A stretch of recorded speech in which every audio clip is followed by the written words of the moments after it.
Shall we proceed, Prabhas? Yes.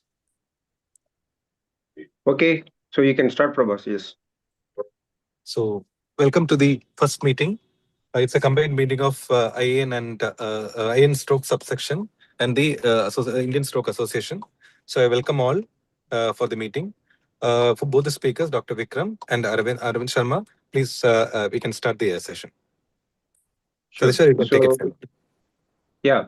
Thanks, Dr. Prabhas, the chairperson for the IAN stroke subsection. Myself, Dr. Satish, the convener of the IAN stroke subsection. With the permission from the both IAN secretary and the president, we are starting our first stroke subsection from both the elite speakers and the pioneering works was done in the stroke in India and across globally. There are two important strokeologists of the country, Dr. Vikram Hudaid and Dr. Arvind Sharma.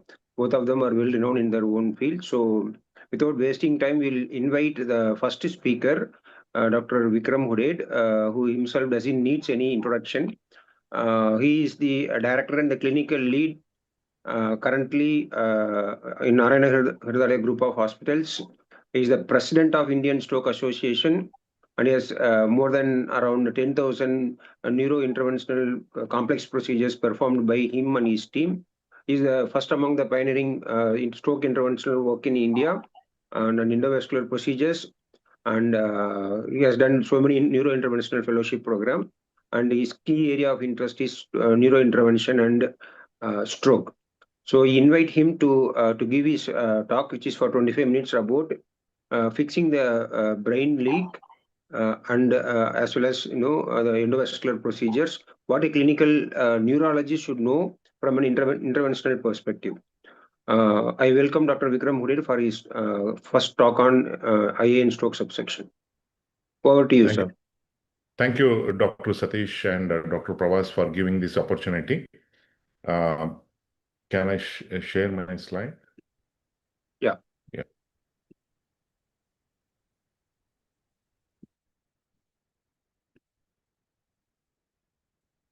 You can see my slide?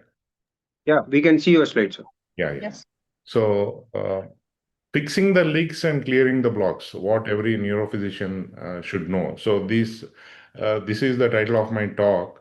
And good evening, everyone. I am Dr. Vikram Hudaid, President, Indian Stroke Association.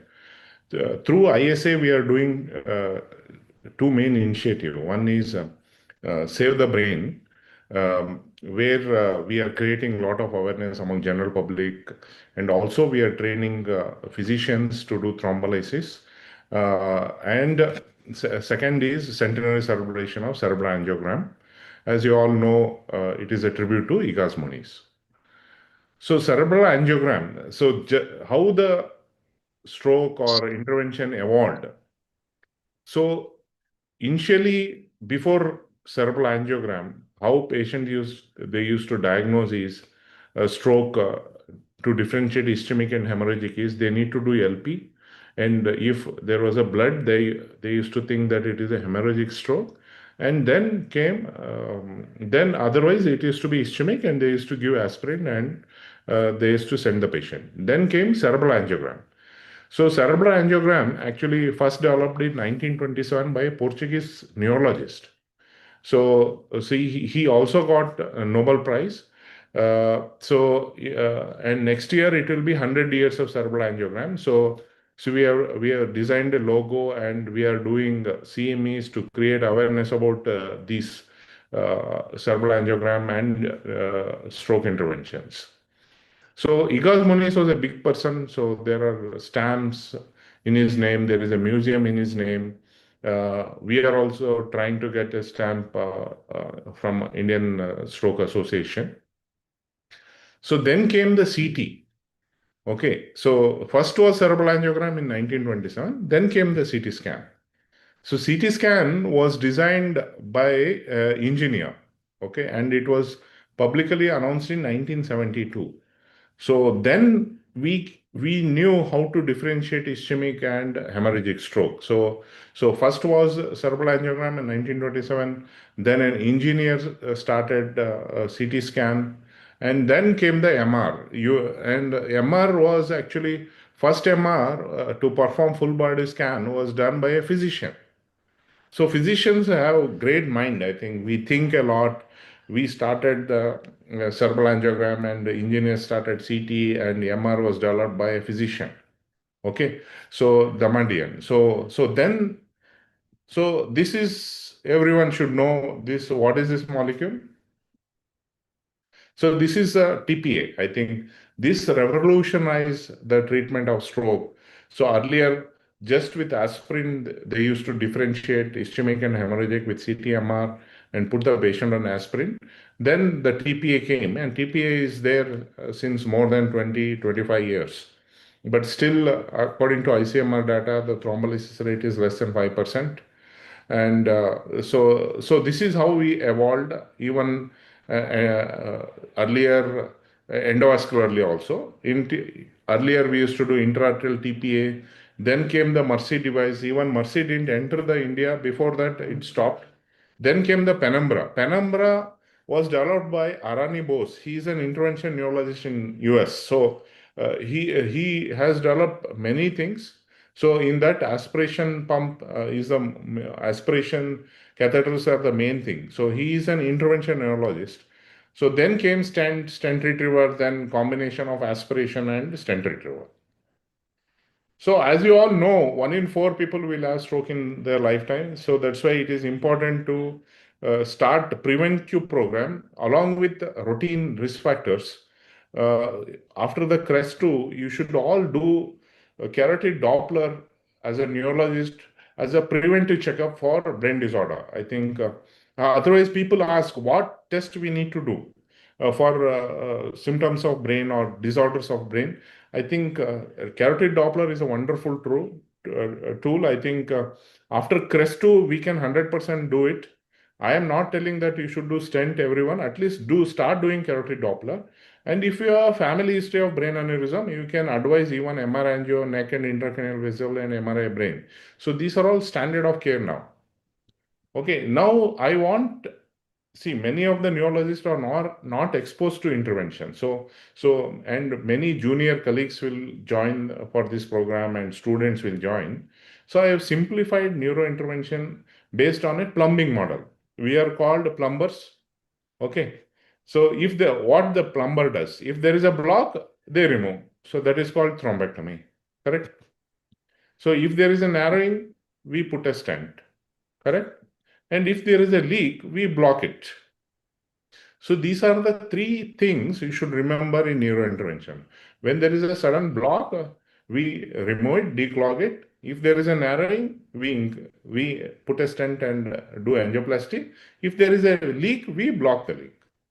Okay, so grossly, these are the 3 main procedures we do. Now coming to ischemic stroke. So I always tell my residents, see, clinical neurology is beautiful. So after history, we should diagnose. And ischemic stroke or any stroke is a clinical diagnosis. Sudden focal neurological deficit, either in the brain, spine, or retina, is ischemic stroke. If there is no history of trauma and if there is no hypoglycemia, it is ischemic stroke only. We do imaging not to diagnose ischemic stroke. It is to just rule out bleed. So what has changed now with the large core thrombectomies? So even large core, so we can't differentiate whether it is a real penumbra, whether it is a real core. So what has revolutionized in thrombectomy is this procedure, mechanical thrombectomy. So we had a pregnant lady, 1 hour onset, NHS 16. So it is high NHS. So we did MR, there is no bleed. And we took the patient for procedure. You can see this is a DSA image, which is showing that there is MCA occlusion. And this is how the procedure is done. Okay, so we take a catheter. So we take a catheter, and through the wire, we cross the thrombus. On the wire, we take the microcatheter. And then we put the clot retriever across.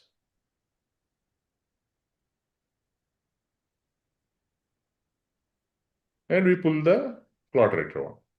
So this is usually 10 to 20 minutes procedure. So this is a clot retriever which we have put, and you can see that we have opened the vessel. And this is a patient. This is within 24 hours, the patient improved completely, which can happen around 15% of patients. Remaining patients around, depending on the aspect, the outcome is 60%, 30%, or 15%, depending on the size of the infarct. And she delivered home. So I think this is a miracle in neurology. In neurology, apart from hypoglycemia where patient improves, or hypokalemia where quadriparesis improves, this is a magic in neurology. I think we require more neurologists to join intervention so that we can improve the thrombectomy rates in India and other intervention procedures. As you know, in the recent ICMR trial, the thrombectomy rate in India is just 0.7%, which is negligible. Okay, so why we are talking about it? So number needed to treat is very important in medicine. So, for example, during our MD time, the defibrillation, what we do, the number needed to treat is 3. Means if we give shock for ventricular fibrillation for 3 patients, 1 patient will get the benefit. Similarly, the mechanical thrombectomy for stroke is one of the strongest evidence available in the literature. The number needed to treat is around 2.6. Means if we treat 2 patients, 2.6, 1 patient will get the benefit. So this is very strong, correct? So that's why we have developed a scale which is called 3-6-24. It is a very simple screening scale. So you should tell your physicians to remember this, because now with imaging there is lot of things we can do, but it is not really required. Correct. So base thing what is required is a simple plain CT, or you can do MR if you have the facility. And if you have additionally, you can do CT angiogram or MR angiogram. So these are the only 2 things required. CT, plain CT and CT angiogram, or MRI with MR angiogram. So what is 3-6-24 rule? So Dilip calls it as a Hooded's rule. 3 is the aspect. If a patient has aspect of 3, and NIHS of 6 and more, up to 24 hours, we can do thrombectomy. Correct? It is very simplified. Also, if a patient comes to you within 6 hours, even aspect less than 3, you can do thrombectomy. As you all know that brain can't be transplanted and brain cells won't regenerate. So we need to save the brain. So if a young patient, 40 years, with aspect less than 3, if he comes to you with 3 hours, you do thrombectomy, there is around 10 to 15% chance in 3 months he can be normal, which is almost equivalent to brain transplantation. Brain transplantation success rate is 0%. But in 15% of patients, if they become near normal, it is a miracle. So even you need to subdivide the mechanical thrombectomy patients according to aspect, and you can't compare aspect 6 with a patient less than 3. So they are different. But a family of young person, if he develops a large core and if he improves, it is like a second chance to those family. Okay, similarly in basilar artery occlusion, so you need to remember PC aspect of 6 up to 24 hours. In some evidence that NHS of 6 or more you can do even in posterior circulation. More than 10 definitely you should do. So this is the rule you should remember, imaging and thrombectomy when you should do. So the window is up to 24 hours. Many of the normal doctors only don't know that the window has been extended up to 24 hours time. Okay. So you need to train your physician to recognize fast. Okay. They need to refer early and decisively, and they should do thrombolysis. So even neurologists, many of the centers, they do thrombolysis. But when to refer, you remember if NHS is 6 and more, so then you should consider for thrombectomy. Don't stop at thrombolysis if NHS is 6 or more. Okay, and if vessel is occluded, like ICA is occluded, MCA is occluded, or basilar is occluded. Now coming to carotid stenosis. So now everyone does carotid Doppler, CT angiogram, and MR angiogram. So when to do stenting? So if a patient has got TIA or minor stroke, and if ultrasound is showing significant stenosis, you should do endarterectomy or stenting as soon as possible. Better to do within 2 weeks. Okay. So because neurologists are not exposed to stenting, I want to show you a animated video how we do the stenting. This is different from cardiac stent. Here we put a filter in almost all patients. Okay, the filter is the one which will prevent the emboli from going to the brain, and then we put a stent. Okay, and then we do the angioplasty. If there is any clot formation, this filter will stop it, or distal protection device will stop it, and we retrieve the distal protection device after the stenting. So you should also train your physicians that they should never allow second stroke to happen. So this doctor had a MCA stroke 2 times. It is not required. So this is a simple procedure. Now with CREST2, most of the centers, they do stenting as a first choice. Here we have put a stent and the distal protection device. And this is final. There is no residual stenosis. Then coming to intracranial hemorrhage or subarachnoid hemorrhage. So many of the neurologists will see these patients. When the emergency person will call you, that a person has come with the worst headache of my life. So you should admit that patient. Please don't allow that patient to go out of the emergency, even if CT scan is normal, because you need to do CT angiogram, lumbar puncture. If strongly you suspect that it is subarachnoid hemorrhage, you should do DSA also. Okay, and you need to do it earlier. CT angiogram within 30 minutes, and you need to call interventionist or surgeons immediately. And first line is always endovascular coiling. It has been proven in ISAT trial. And there are few indications for clipping, which we can decide depending on the anatomy and other location. So why I am concentrating on this? So this is a 62-year female who had severe headache and vomiting. And CT angiogram was done and reported as normal. And actually, you can see that it is an atypical bleed. It is not a hypertensive location bleed. So these cases, you need to do DSA. DSA is not just a diagnostic angiogram. It is a pre-therapeutic angiogram. So here you can see there is a small pica aneurysm. So if aneurysm is less than 3 millimeter, the CT angiogram, it can miss.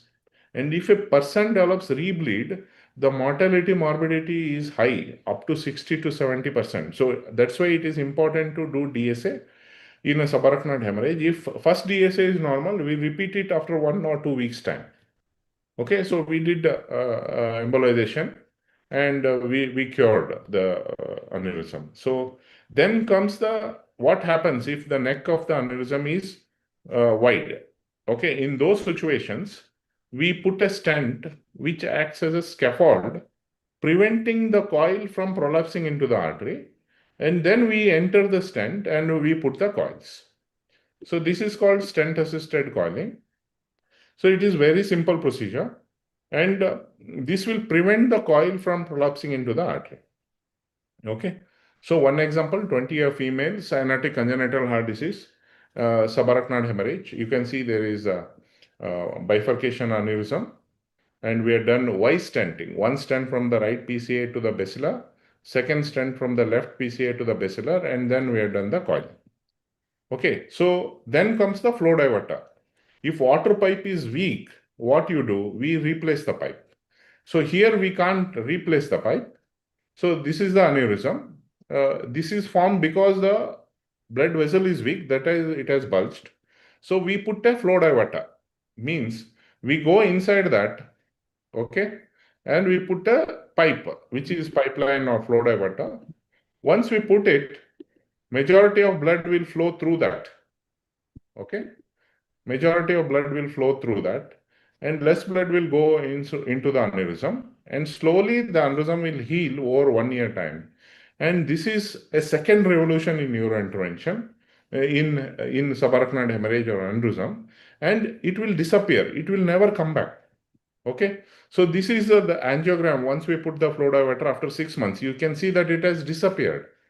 Okay, so this was the aneurysm. Now it has disappeared completely.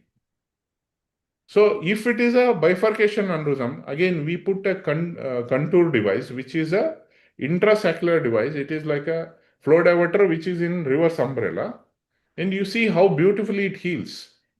Okay, so flow diverter is used for either for sidewall or for bifurcation aneurysm. Then coming to AVM is an abnormal cluster of vessels. So here we do embolization to cure. Now we can cure AVM with endovascular embolization, or if it is very large, we use it to reduce the size so that surgery can be done or radiation can be done. Okay, so again things have evolved. So this is a young patient with a cerebellar bleed. You can see there is a small AVM. Okay, and we used onyx and squid. We could cure it completely. Okay, so there is no need to do surgery or radiation. Then coming to dural fistula. So headache, atypical bleed, please do 6-vessel angiogram. Otherwise it will be missed. This patient had a dural fistula, which we did embolization, and it is cured. Then we have other procedures. Now IIH, if there is a venous stenosis, if patient has got refractory, we go and put a stent. Okay, see, you can see there is a severe stenosis here. We put a stent, and patients, so we slowly taper the Dimox and stop it. Okay, so there are various other procedures in neurointervention which is new. For example, for chronic subdural, there is a middle meningeal artery embolization. We do spinal dural fistula embolization and vein of Galen malformation. So chronic subdural, it is very simple procedure, easier than angiogram. Here we go and block the middle meningeal artery, simple. Okay, and this is a child with vein of Galen malformation, one year child. We go inside and put a glue and we can cure it. So when to refer? These are all non-negotiable. So you should train your physicians that stroke within 24 hours needs to be evaluated. NHS 6 and more should be considered for thrombectomy. Okay. If there is a worst headache, it needs to be evaluated, because if there is a rebleed, the mortality and morbidity is 70%. And TIA and minor stroke, you need to evaluate properly. You need to know the mechanism of stroke. Till that time, you should do detailed evaluation. So our experience, we are reaching 10,000 procedure. In that, we have done around 500 thrombectomies, aneurysm around 520, AVM and dural fistula around 250, stenting both carotid and intracranial around 850. We are doing this program, neurointervention program, since 18 years. And neurointervention, it is open for neurologists now officially. Even though we started it, we have to get a degree, and we have FNB in neurointervention, FNB in stroke, and there are other fellowships. Don't consider when you join intervention neurology that you will be doing only thrombectomy or stenting. So these are all the various procedures we do. We do everything. So carotid stenting, balloon-assisted coiling, flow diverter, AVM embolization, dural fistula, craniomaxillofacial, AVM sclerotherapy, embolization, spinal, balloon test occlusion, everything. So these are all the various procedures. So if you are free, you can come and watch us doing these procedures in our lab. Okay. So I always conclude that as a neurologist, we are proud of the brain, and we know that it can't be transplanted. And Lord Ganesha is the only person where head transplant was done successfully and brain transplant. Recently in the Hubli CME, I came to know that there is second person where head transplantation was done. He is Daksha, and the surgeon is Lord Shiva only for both. So for all commoners like us, we need to save our brain. So this is the logo. The brain cannot be replaced, but it can be saved if we act in time. So we need every neurologist should recognize the symptoms of stroke, and you should train your emergency physician and general physicians regarding that. So you need to immediately treat the thrombolysis and refer for thrombectomy. Don't wait for improvement. Okay. And endovascular therapy delivers outcomes that were unimaginable a generation ago. Use it. Okay, and this is the logo which we are planning also to use this. So we need to spread message. Please spread the message in general public that we can do tests to prevent brain stroke along with routine risk factors. You can add a carotid Doppler. And if there is a family history of aneurysm, you can do MR angiogram, neck and intracranial visual with brain and rule out aneurysms and other things. Thank you. Thank you, Dr. Vikram. It's a wonderful presentation of how a interventionist can help the clinical neurophysician how to manage the. Am I audible? Yeah. Okay. How to manage all the complex neurointervention procedures, starting from the screening of stroke, the prevention of stroke, to the complex AVM, dural AV fistulas, and even the other indications apart from stroke like BAH, other things. So there are questions in the chat box. We can take the questions for you now, and then we can move on to the next session, I think. And anonymous attendee has asked about, in our center, we follow an MRI-based thrombolysis protocol using diffusion and flare mismatch. Suppose if the patient presenting at around 6 hours with high NHSS, which means there is an MN occlusion, should mechanical thrombectomy still be pursued even if there is a flare sequence positivity?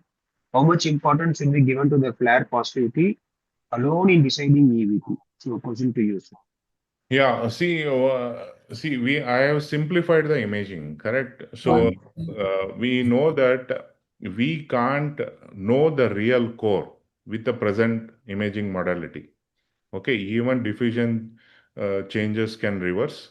And as you know, even large core, I am telling that within 6 hours, even aspect less than 3, you can do thrombectomy. Okay, if patient agrees, because the outcome is less. So there is no, you can definitely do thrombectomy. So remember, if aspect is less than 3, the MRS 3 months outcome is around 10 to 15%.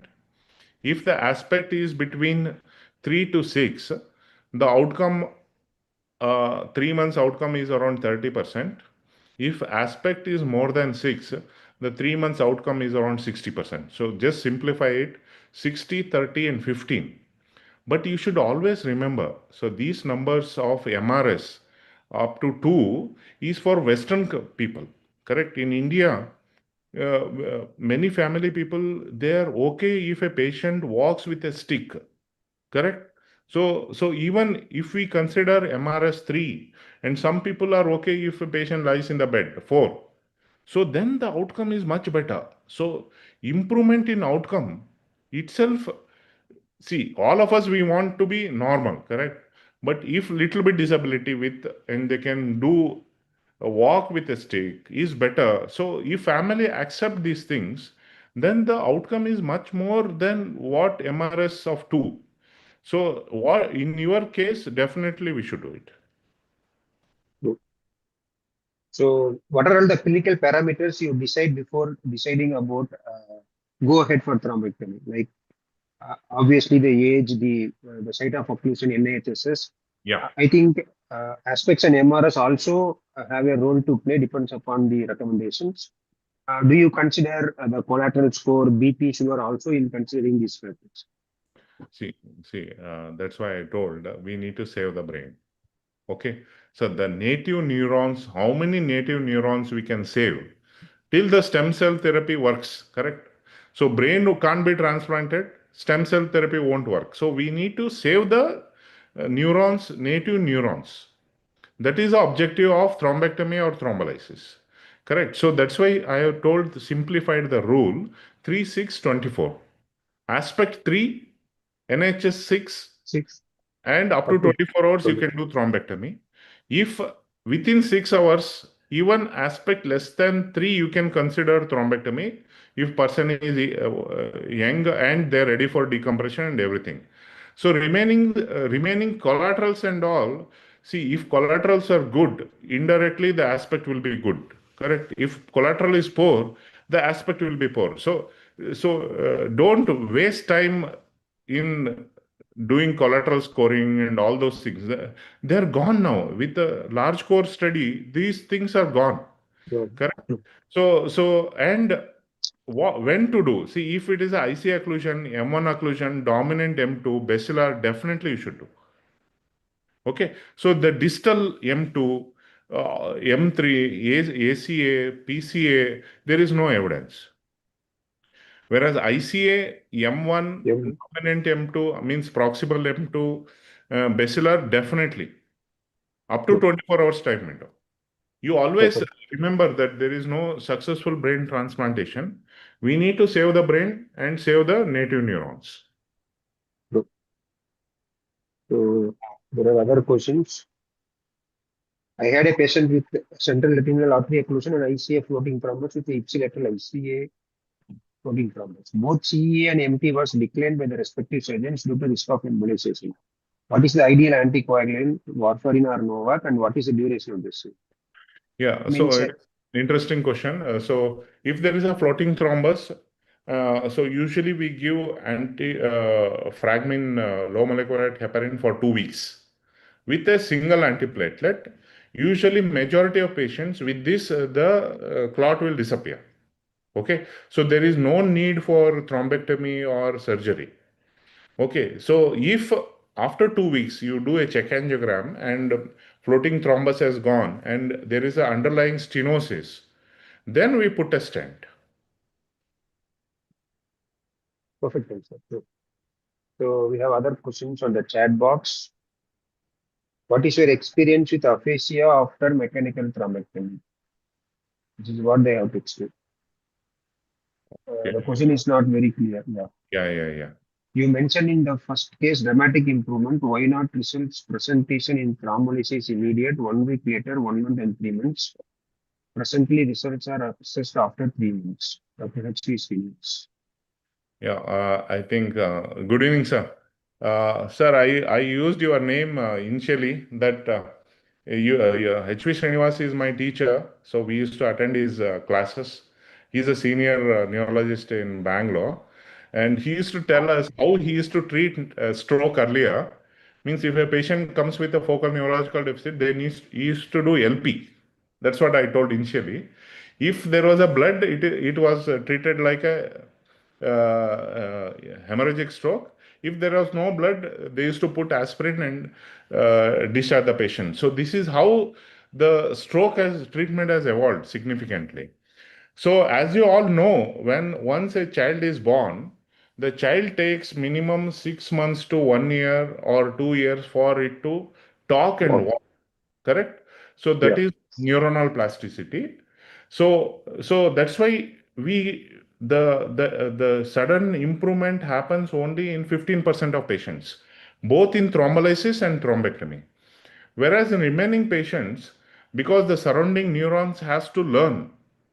Okay, this is what I give example to a patient. Okay, so there is if a child is born, you wait for 1 year for the child to walk and talk. So similarly, if there is a significant infarct, the patient will not improve in 1 week or 2 weeks time, because the surrounding neurons has to take over the function. We need to do physiotherapy, speech therapy. So why we have to do thrombolysis and thrombectomy? Why we have to do is we need to save the neurons as much as possible, so that if more neurons are available or there in the reserve, the recovery will be faster. I think this will answer that question. There is a question about tandem occlusions and thrombectomy. Any answer to those? Yeah, so tandem occlusion and thrombectomy, yeah, it all depends on the stroke. We need to treat as a disability, correct? If patient is having disability, we need to treat.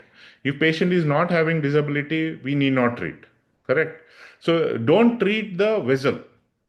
Means if a large vessel is occluded and if patient is not having disabling symptom, you need not open it. Correct? If there is a tandem occlusion and NIHS is 6 and more, you can open it. So in India, we have published this rescue thrombectomy in Indian literature, our series. So in India, ICAD is more common, and even ICF origin stenosis, around 30% will have tandem. So you can do angioplasty, you can do thrombectomy, and you can give tirofibam. If there is a reocclusion, you can put a stent and come out. So there is, and the outcome is similar to routine thrombectomies. So failed EVT, what is your take on those cases? In Yeah. what cases? So it is very good question. So I told we have published it rescue treatment. Yeah. So usually when it fails, so you need to recognize whether the occlusion is embolic or whether it is because of ICAD or atherosclerosis. How will you identify? So if it is a M1 occlusion, if it is a atherosclerosis, it will be proximal M1 which will be occluded, and there will be tapering. In the CT scan, you can see a calcium. Okay, usually embolic will be in the bifurcations, either in the basilar top or MCA top. So this is how you differentiate. And even in posterior circulation, if there is a proximal vertebrobasilar junction occlusion, it is usually atherosclerosis. That is one thing. Second thing is when you do angio, if there is a clot in the external carotid artery, that indicates that it is a emboli. So these are the few things. Or if a patient had a TIA followed by occlusion, that indicates there is an underlying atherosclerosis. So these are the things which will help us in differentiating whether it is a TIA, whether it is an emboli or it is atherosclerotic. In atherosclerotic, when you put a stent retriever or aspiration, and when you remove it, so it will occlude, correct? So you can try multiple times. I think we try one or twice, and then if it is still occluding, then we go and put do angioplasty and put a stent. I think this is the common indication for failure of mechanical thrombectomy. Yeah. For cardioembolic, even thromboaspiration is more than enough. Yes, yes. And if sometimes if the thrombus is hard, it may not come with aspiration, or then we use a stent retriever with aspiration. Then we use two stent retrievers in both the branches and pull it. So these are the techniques which we use for recanalization. Okay, so along EVT with adjunctive lytics, you spoke about terabithone for refractory cases. Now the latest guidelines shows more harm as of now. Have you experience on TPA, tenecteplase or urokinase in these cases? Yeah, so there is a trial where it has shown that post thrombectomy you can improve the TK score by giving intraarterial TPA. I think it is around 0.03. I think we don't use it right now. I think we can definitely use those things. All our interventionalists have been using terabithone so far, right? So the current guidelines doesn't support much about the role of terabithone. I think we should go with case-to-case basis. There are recommendations for urokinase and tenecteplase and alteplase. As of now, it's been approved. There are some other questions. Can we take it later or Prabhash? We go to the next talk. Yeah, we can go to the next talk and then. Next talk. Okay, so we'll go to the next talk. That's the role of imaging in stroke. For that, I welcome Dr. Arvind Sharma, who is a national strokeologist. He doesn't need any major introduction. He is the current Secretary of Indian Stroke Association, and he is the executive member of IAN2, and he is the board of director for World Stroke Association, European Stroke Organization, and he is also the member of the Accrediting Council of Asia Pacific Stroke Organization. Yes, he is from my alma mater, proudly to say, and he is currently working in as a stroke neurologist and head of the department at Jairus Hospital.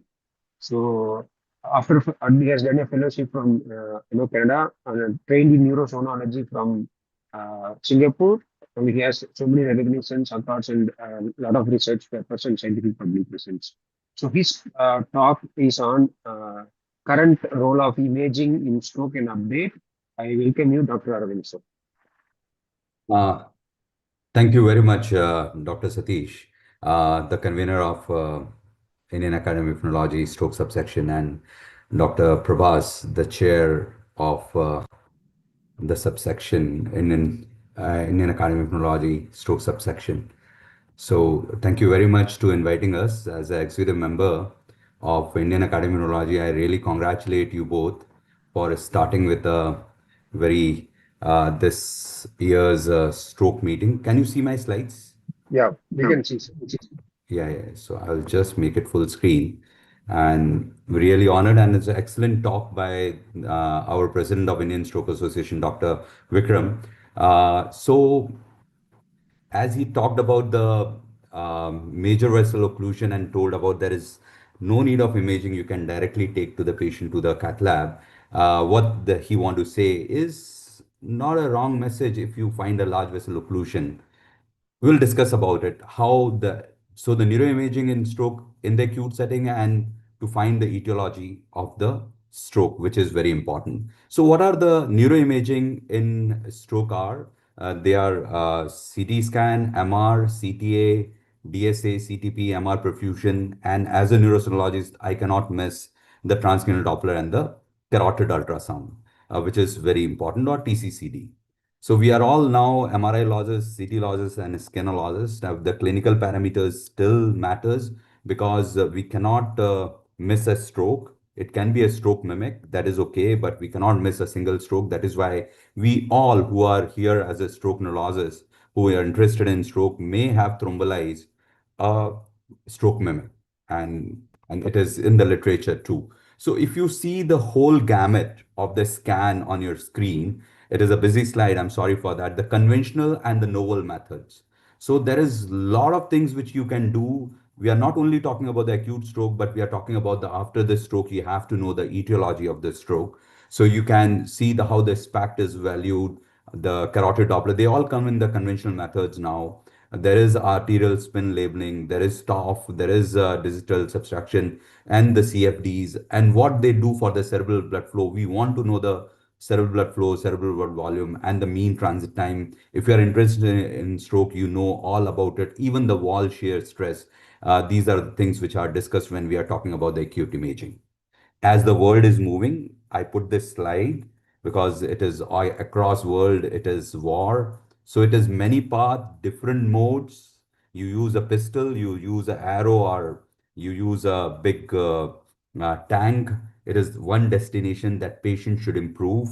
Patient should walk after 3 months. The activity of daily living is very important to the patient because it is not a cardiac thing. It is the bread and butter of a patient who want to be back on his feet and arms and able to speak. So time is brain, we all know that, and that is why the imaging is very important. And how much neurons you lose in 1 hour, you age 3.6 years, you can see how much time is important. I will not waste my time. We'll here talk more about the ischemic stroke, and all who are stroke neurologists, they are fascinated with this image because circle of Willis, I want to let you know that every brain is different. So whenever the patient come to, we'll talk about the imaging, that patient should not go by the CT scan. The vessels, like the plumber, you have to see this beautiful circle of Willis because everyone is born with a different circle of Willis. This is about the carotid, and as we are all becoming seeing the MR more, this is what the supply for the axial, coronal, and the sagittal.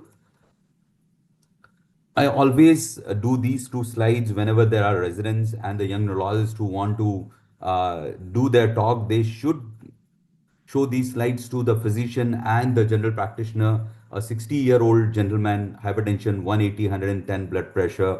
This was shown by one of the stroke neurologists in Canada where I was training. And he told, what do you think? So we all told it's bleed. But this is what we know. The CT scan is equivalent to ECG. That is why the imaging is important. That is why we want more and more CT scan to be there across India. So it is equivalent to ECG. We have to know, never guess type of stroke, do the imaging, and we want to reduce the cryptogenic stroke. We'll discuss about it. That is 30%. We want to reduce it to less than 10%. Cardioembolic, 20%. And if you see the second slide, the decompensated 140/80 can have a major bleed. And so never give aspirin before CT scan. And you may all working as a neurologist have seen from periphery that patient come with 4 clopidogrel loaded, and you are difficult to manage such patients when they come to your doorstep. So why do we do a test? That is a question with us. CT is needed to establish a diagnosis, differential diagnosis, mimics, pick up the mechanism, which I feel is most important as a stroke neurologist. If you are practicing stroke, you should not say that you suffered a stroke because of hypertension and diabetes. You have to identify the risk factors and mechanism. So as you know with the literature that a person who has suffered a stroke is next is going to have a MI, and a MI person who's having a myocardial infarction will suffer a stroke, which is there in the literature. So you have to identify the mechanism, because it is not only the vessels, it has to lower down, the cardiac part also has to be ruled out. Guide treatment, detect complication, and follow the progress.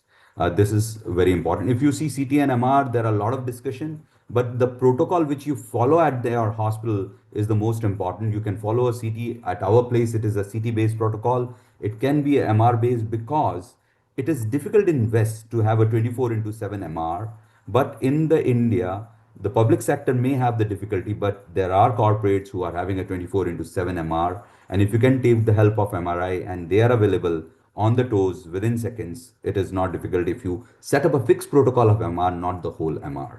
So what is the most important? Why we talk about the seconds, why we talk about the minutes, and why we want that MR should not be done, time is wasted, CT should be done. It is all because of time, because time is the biggest challenge.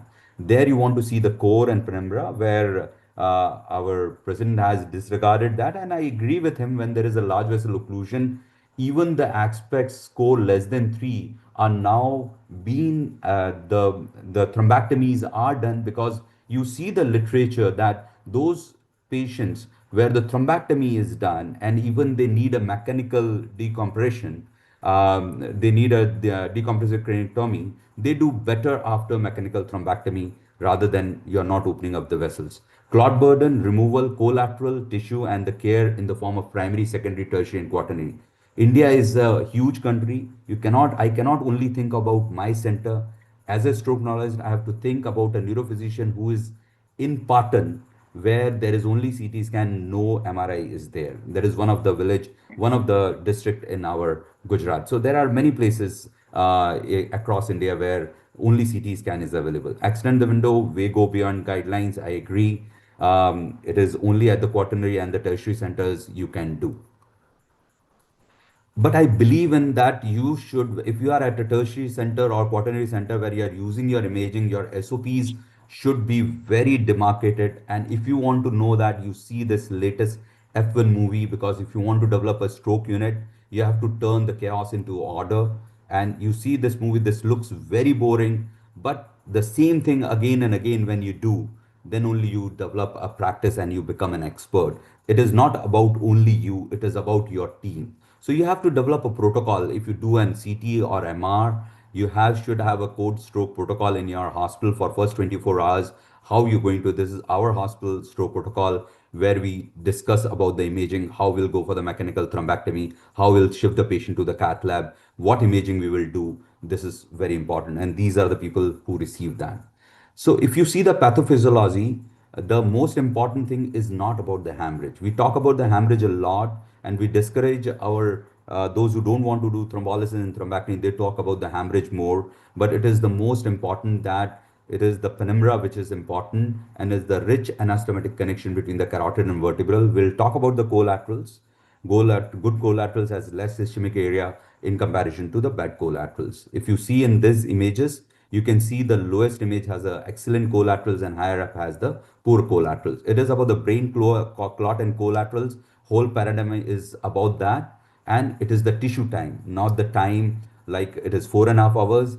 And these all time has come with the relative nature to see that how much the patient will be benefited by doing the procedure. Either it is IV thrombolysis or thrombectomy. So it is here, it is important clot 4Cs, clot, core, collateral, and the catheter access is also very important.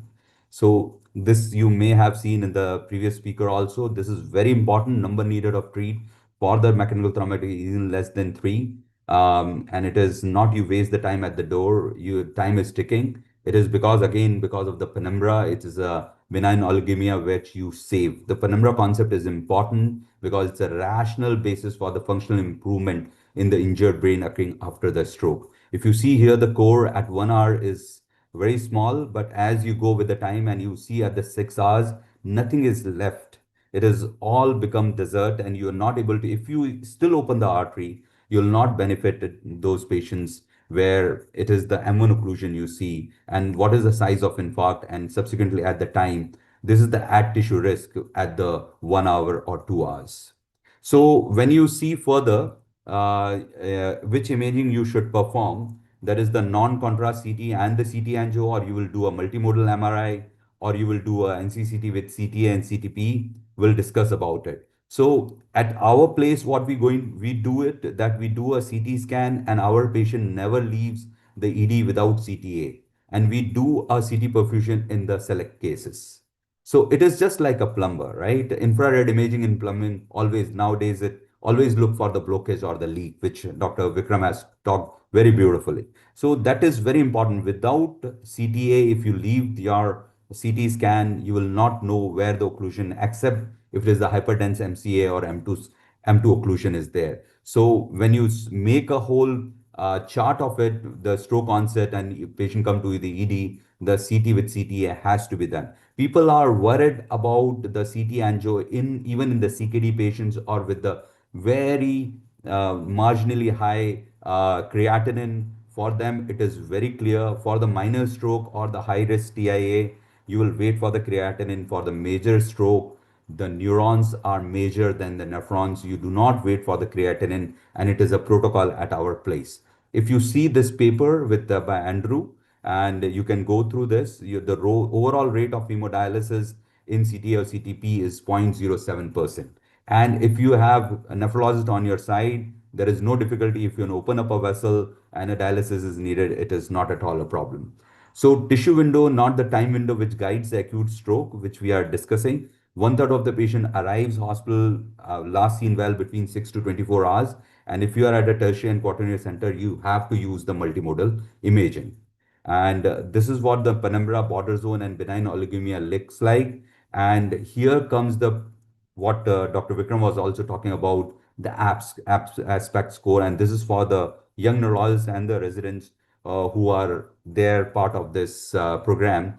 The Alberta Stroke Program Early CT score. It is at the subganglionic level and the supraganglionic level, where M1, M2, M3 are the frontal operculum, anterior temporal, and the posterior temporal. And for M4, it is anterior MCA, lateral MCA, and posterior MCA, and one each for caudate, lentiform nucleus, insula, and internal capsule.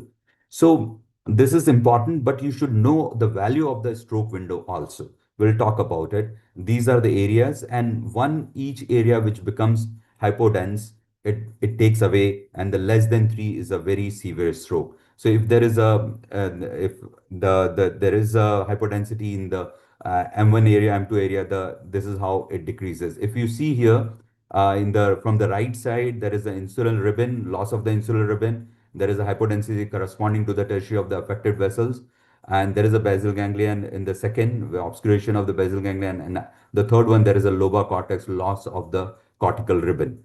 There is an increased water affected area with a cytotoxic edema. There is a posterior circulation aspect which is not used much, but it has its limitation, where thalamus has 1 point, occipital lobe has 1 point, midbrain 2 points, pons 2 points, and each cerebral hemisphere 1 point to make it as 10 points.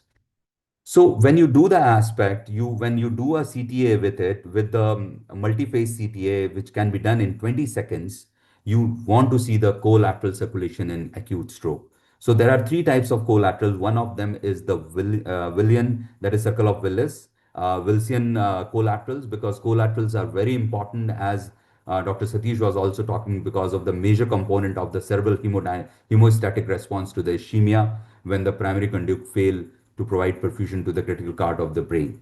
There is a leptomeningeal collaterals. You know that prognosis will be good. You will be very aggressive for that. Because that helps in tell to the patient's relative that it will have a good results. There is a venous collaterals also. Whenever you do a CTA, you should always do the venous phase for the CTA.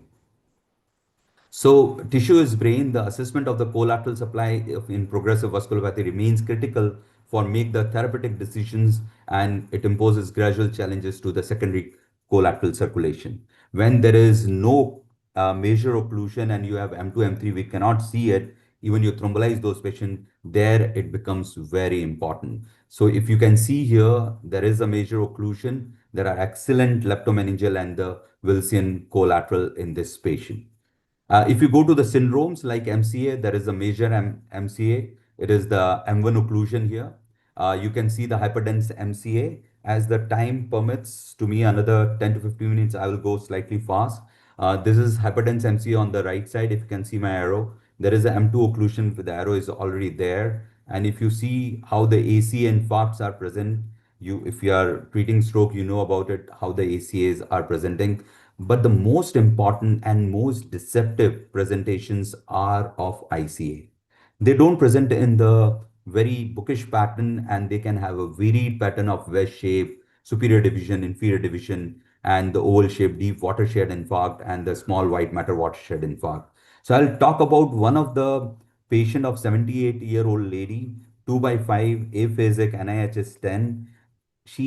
The granddaughter was a neurophysiotherapist. She directly took the patient to the MR and MRA outside the one of the private imaging centers. With the MRA was done within an hour and present to our door at 2.5 hours. You see there was no diffusion restriction on the MR, and there was a major occlusion of the ICA and MCA is not seen.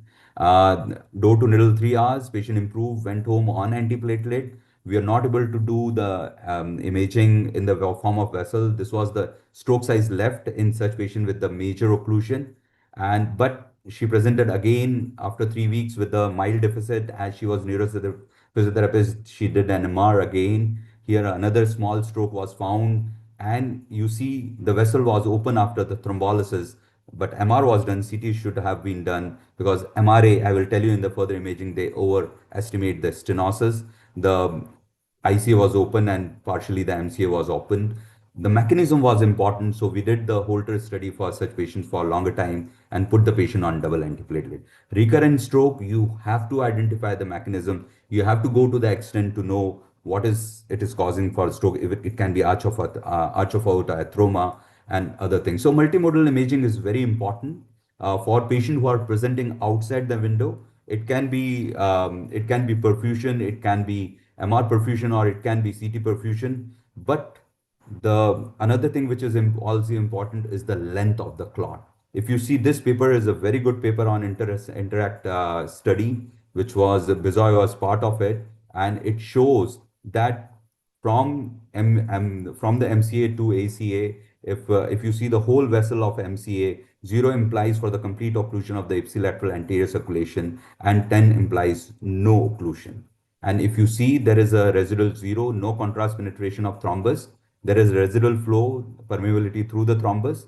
And grade 2, there is a thin hairline lumen of streak, well-defined contrast within the thrombus, extending through entire length of part of the thrombus, which is very important to understand. There can be very sluggish flow, so we have to do the imaging to know that.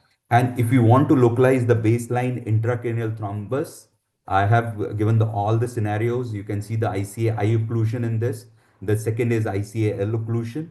Then there is a ICA T occlusion is there. And there you can see the proximal M1 occlusion on the left side. And the lower down the first slide where the coronal image, you can see distal M1, distal M2, and there is a distal M2 again here, and the A2 occlusion. So what are the maximum imaging projections for the LVO? The coronal MIP is good for M2 and the terminal ICA. You should ask in CT for the coronal images also. And sagittal maximum imaging projections are for the distal MCA and the MCA occlusion, which is very important, which you do in the DSA also for all the recons and the projections.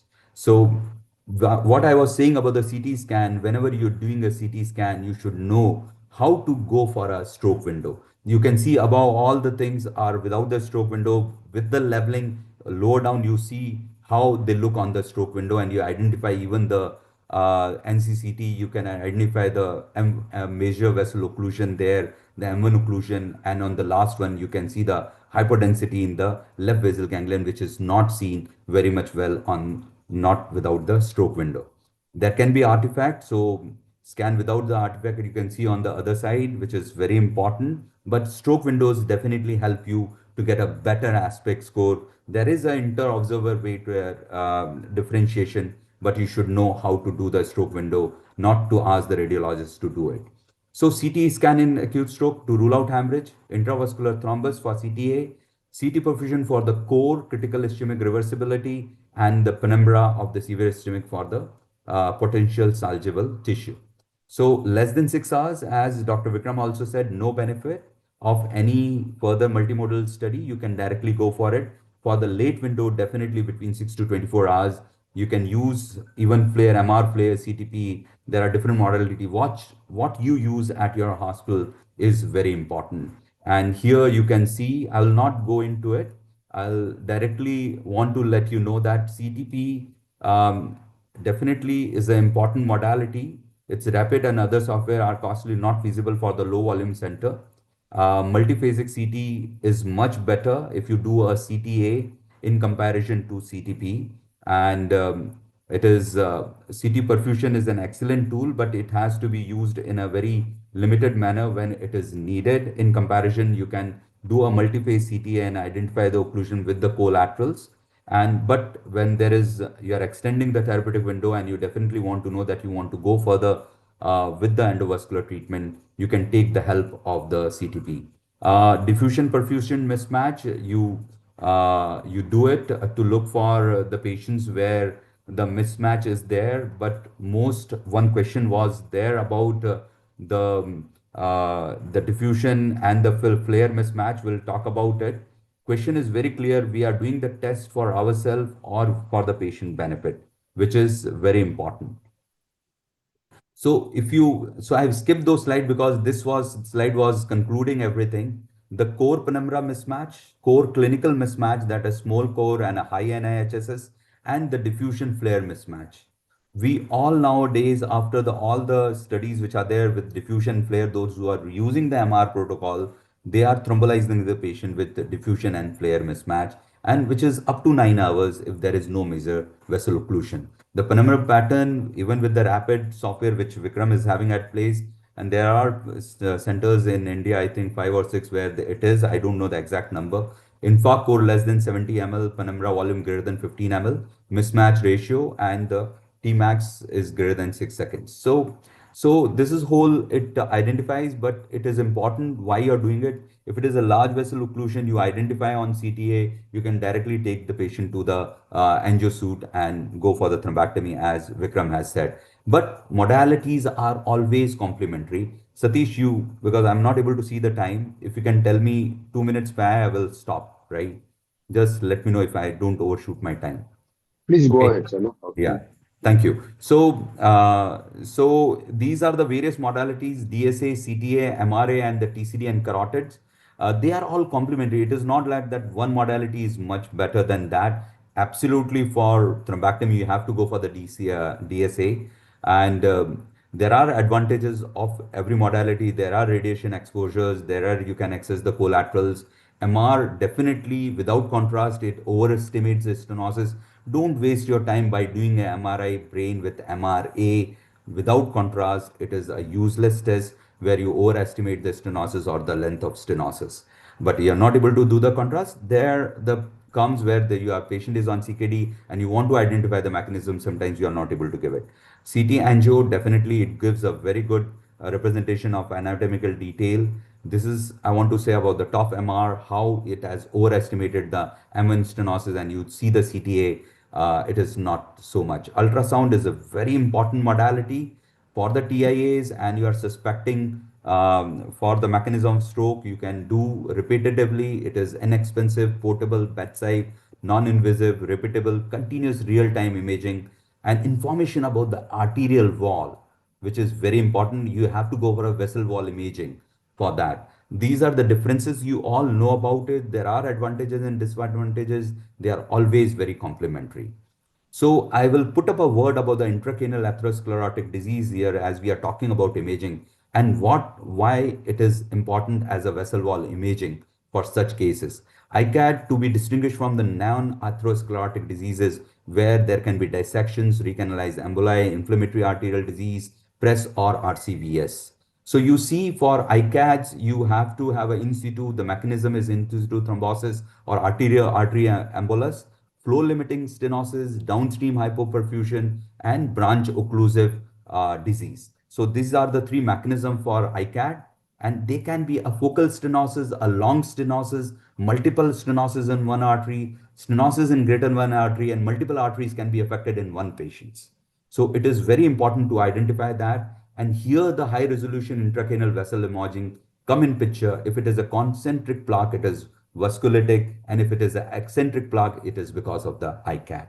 And this differentiation is very important when you are treating the patient for long term. The whole treatment changes. You go for a cyclophosphamide in those patients and you treat for antiplatelet in these patients. So it totally scenario change. It acts as a biomarker for a symptomatic plaque like plaque enhancement, intraplaque hemorrhage, positive remodeling. It is very important modality in the form of vessel wall imaging. So I have given a few examples. Plaque enhancement in MCA, you can see there. There is a positive wall remodeling in MCA plaque, very clear.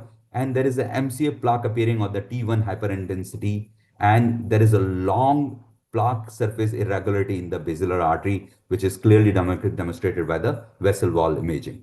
I'll talk a few, 1 minute for the transcranial Doppler.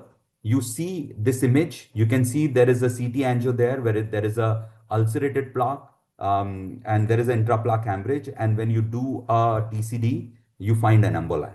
So all the three in one. You see another tight stenosis, there is an intraplaque hemorrhage, you can see the emboli. So I will just show how the PFO can be demonstrated in a patient where there is a young stroke and you will not identify the mechanism of stroke. I don't say that every PFO result to the stroke, but if you don't have any mechanism, you see the right to left, there are agitated saline has been pushed and you can see on the right side is filled. On the echo, they have pushed the agitated saline and you will hear the sound of chirp or pop if it is the right to left shunt. So the mechanism is very important. So that is why imaging is very important. So shunt are different. You don't close 1 to 2. You close greater than 10, like shower or the curtain. So one example, 33-year-old came with the encephalopathy. They kept as a diagnosis as a resident post non-convulsive status, posterior circulation stroke. It was subthalamic bithalamic infarct. What is the role of arterial perfusion infarction in young? You can see the TCD of this patient, then we'll close our session. So this was the TCD of that patient, I think, and I'll close after this.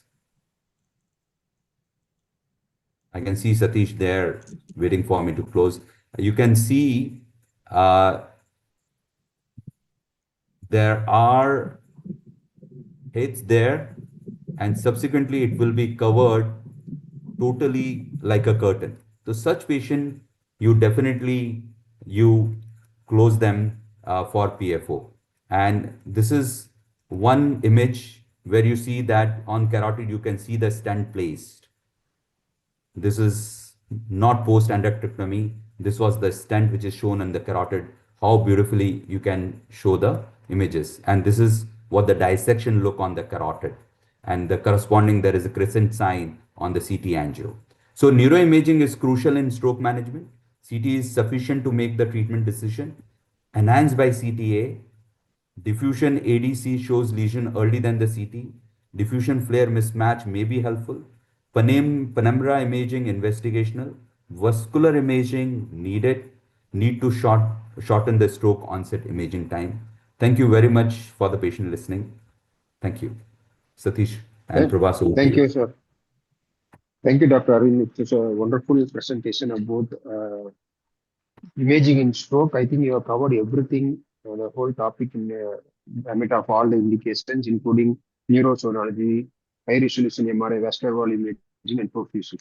I think all the tools are complementary to each other to understand the stroke dynamics and the mechanism, because it's not only the time bound factor in the up to 24-hour window. As a stroke neurologist, you should know the mechanism to prevent further strokes. So I think you have covered everything. There are obviously you have answered almost all the queries to all of us. One or two queries. I don't think there is no question to you in the chat box. How do you deal with MRI negative strokes in the acute window period? Very good question, Dr. Satish. Very good question. So, MRI negative strokes within the window with deficit.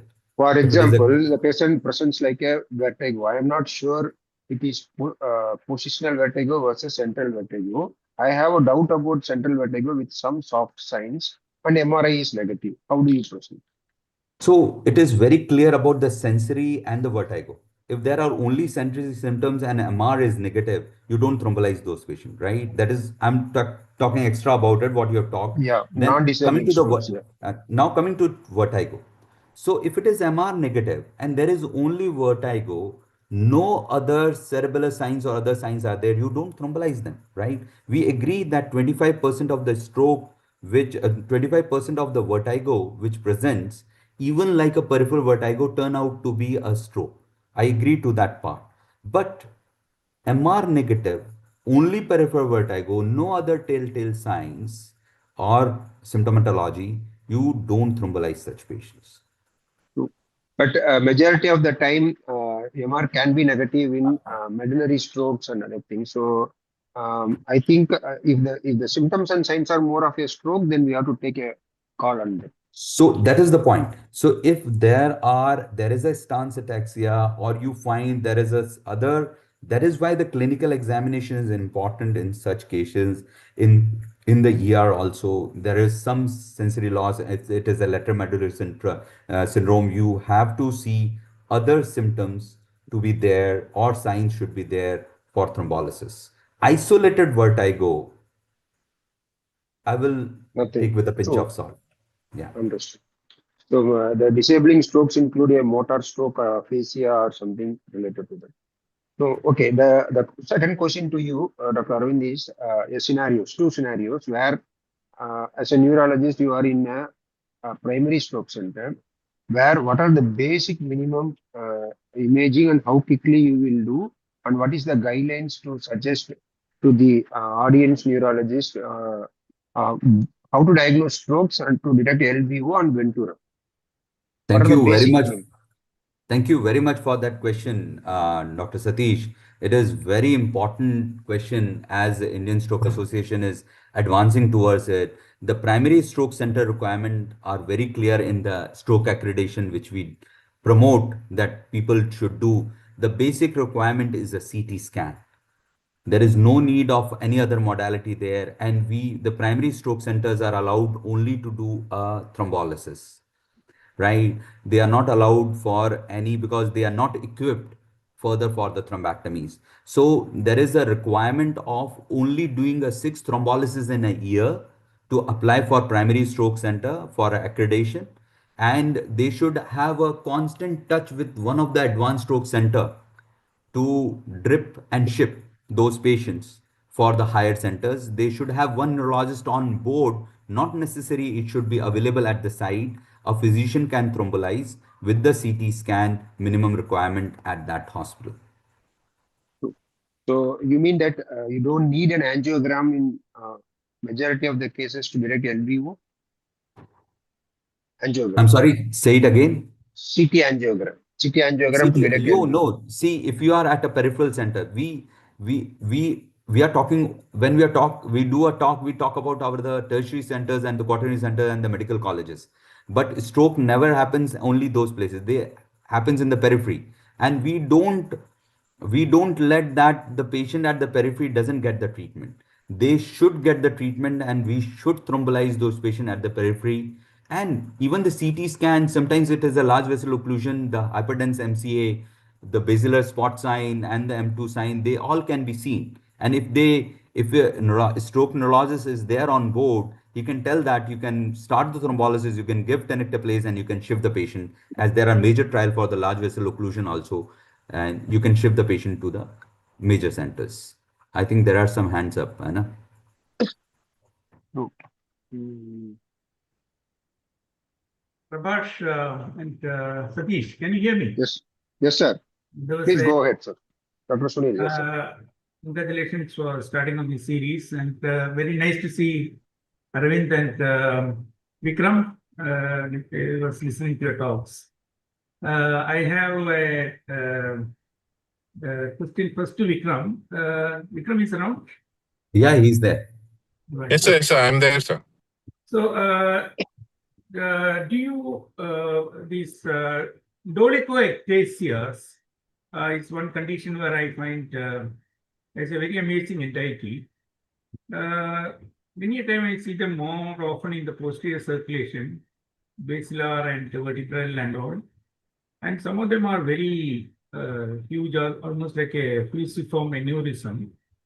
So, and I have seen, how do you what do you suggest for their treatment? Do you just leave them alone, or do you? Yeah. So it is a wonderful question, sir. And actually, if we find it early, I think that is the where we need to treat it. So there is a special type of stent, braided stent. Okay, if it becomes unresomal, partially thrombosed, large, whatever you do, the outcome is bad, sir. Even if you put a flow diverter, one flow diverter, two flow diverter with anticoagulation, with antiplatelet. So whatever you do, the outcome is bad. Right. Okay. Yeah, but very interesting. I've seen some of them actually reversing also. There was one patient I had who was presenting with recurrent cranial nerve palsies, and sometimes even developing a mild hemiparesis and all, like cross hemiparesis-like situation, sometimes with bilateral things.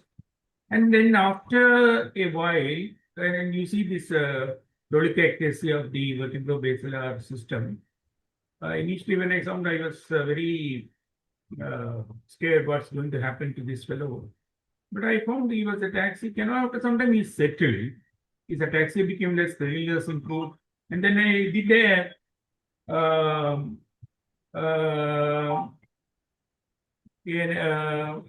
angiogram again, MR angiogram or CT, I don't remember. It had actually subsided, and the arteries are actually come back to almost near normal size. So there is some of them have this reversibility also. Not all of them are atherosclerotic, and usually I think the etiology is said as atherosclerotic, but there are at least some cases where these are sort of transient idiopathic kind of situation where there is some reversibility seen. Do you have, any of you had such encounters? No, sir, we did not have any such case. I think you should publish this case. Yeah, there are a couple of patients. I did see some report on that. In children, they say this transient vasculitis and this can occur sometime and then it is reversible. But in adults, it's not a well-known entity. But I have seen this patient recovering very well clinically, and also in the size and the appearance of the arteries. Yeah, now coming to the collaterals, I have a small comment also. Arvind, a very nice talk. There is one more type of collaterals other than the Venetian and the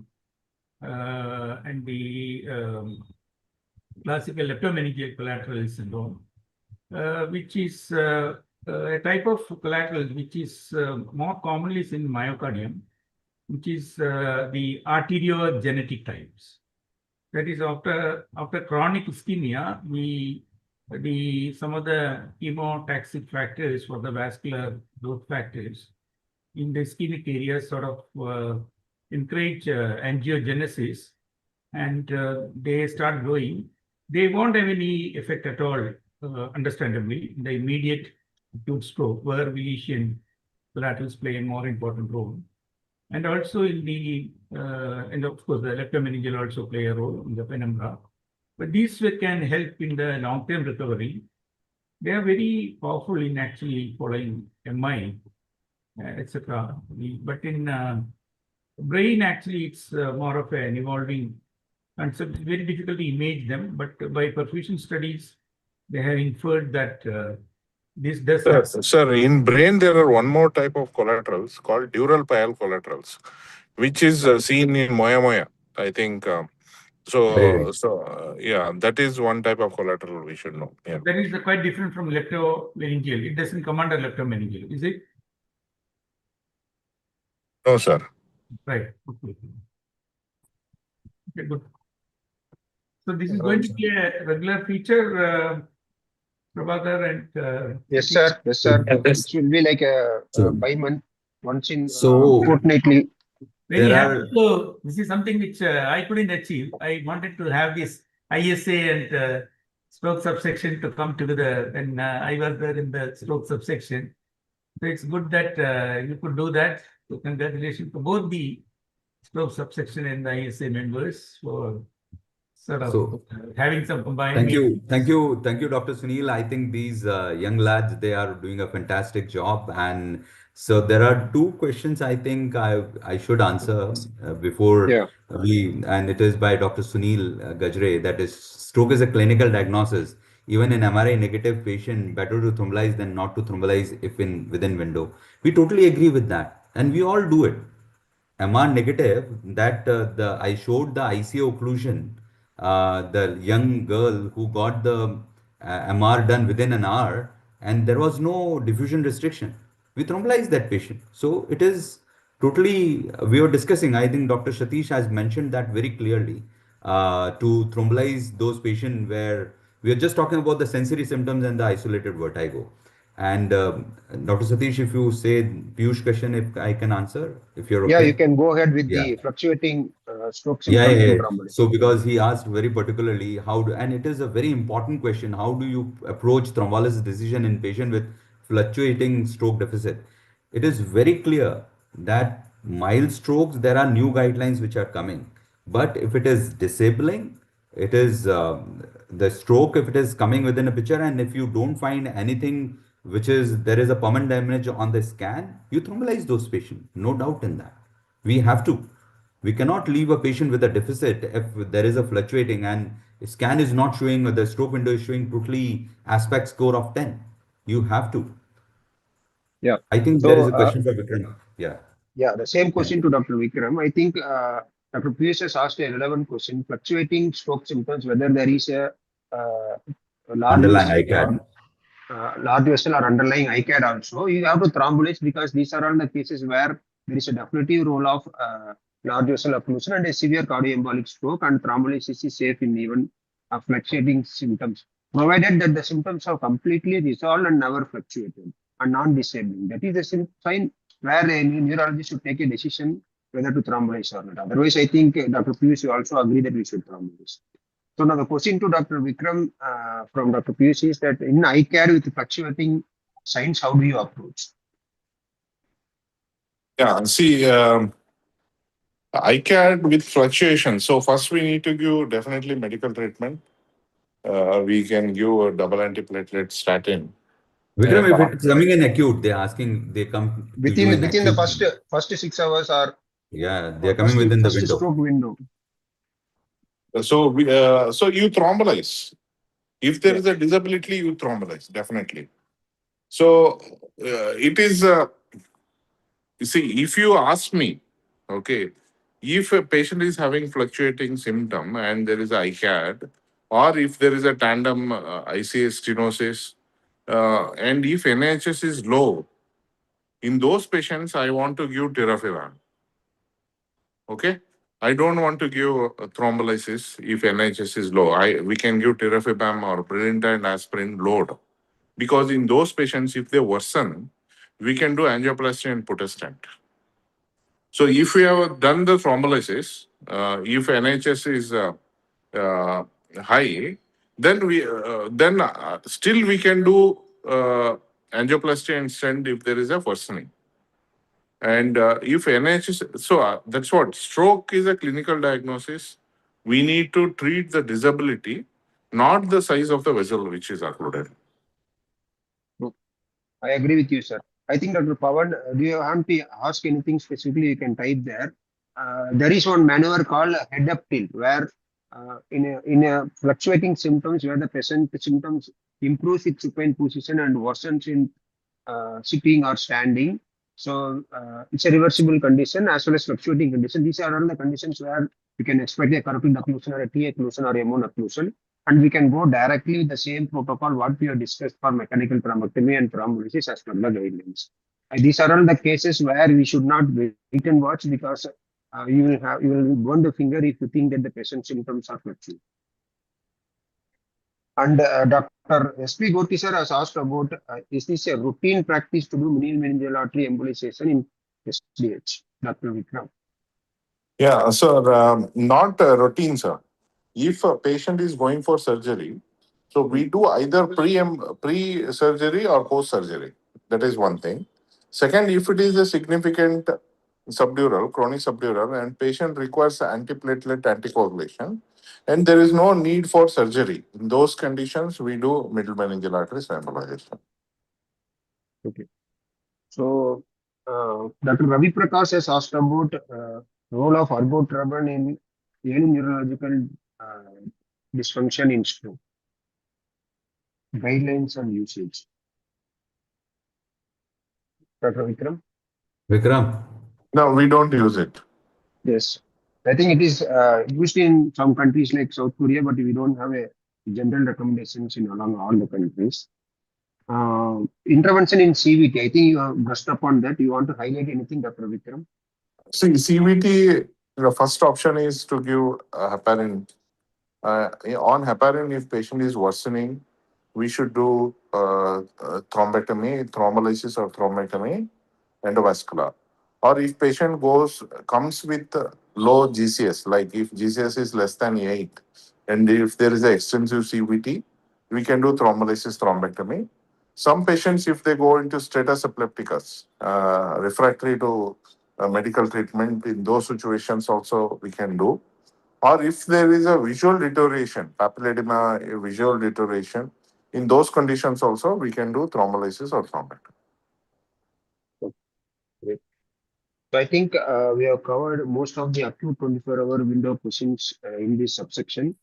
I think if there are no more questions, I think we can end the session here. Over to Chairperson Dr. Prabhas. I think we can all come online so that we can take a photo. Asmita. Asmita. Yeah, Yes, sir. take up. This is the first, I'm a executive member, so I have a chair and the convener with me. I have a part to play a role as an IAN member also. So if you can take a good photograph of us. Sure. I'll give it. This is the first. Done, sir. Thank you. Thank you. Thank you. Thank you. Thank Thank you. you, sir. Thank you. Thank you, Thank Dr. you. Prabhas. Thank you. Thank you, Dr. Arvind, Dr. Vikram. Thank you, It's a Dr. wonderful Satish, session. Dr. Prabhas. We Thank you, will, Dr. we will come Vikram. back again with both of you for other sessions in between. Okay. Thank you. Thank you. Thank you, sir. Thank you. Anytime. Thank you. Wonderful. Great work. Thank you. Yeah, follow us for IAN. Very good. Thank you. Thank you, Satish. Bye. Thank you, sir. Bye. Thank you.